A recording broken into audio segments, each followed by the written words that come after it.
15,000 na mga pamilya sa Bicol na apektaran kan bagyong Julina, sigon sa Office of the Civil Defense. Uyan report ni Rain Palino.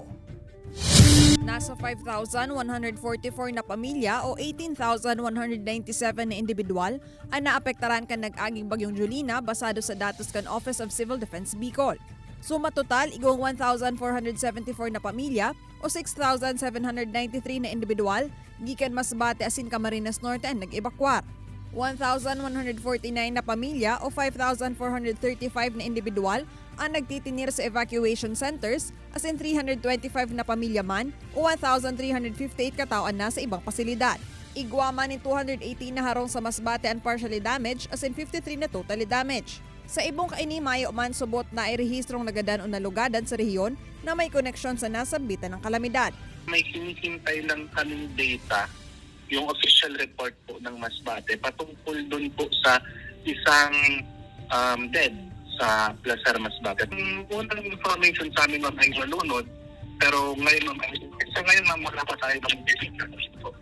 Sa probinsya nin Masbate, balik normal naman sa ngunyan ang kabugtakan kan panahon kung sa inagpuon naman na magdikamp ang mga residente urog na sa Banwaan nin Mobo. Alagad sa ibong kaini, nagwalat man in mga danyos and storm surge kung sa inagkapirang mga harong asin edifisyo na danyaran.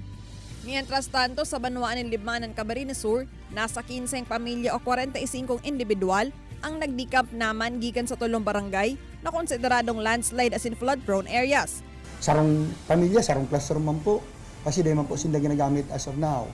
And dahil man po sila ginamit sa pasilidad ta para sa COVID-19 na prevention.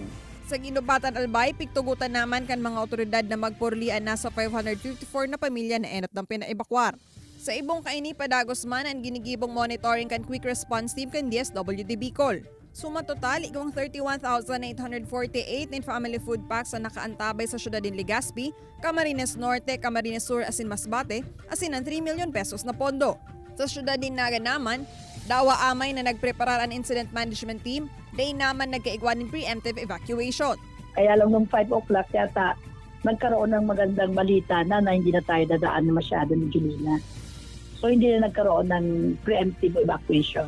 Kay Vance Jovalobiso, Rain Palino, Balitang Bicolandia.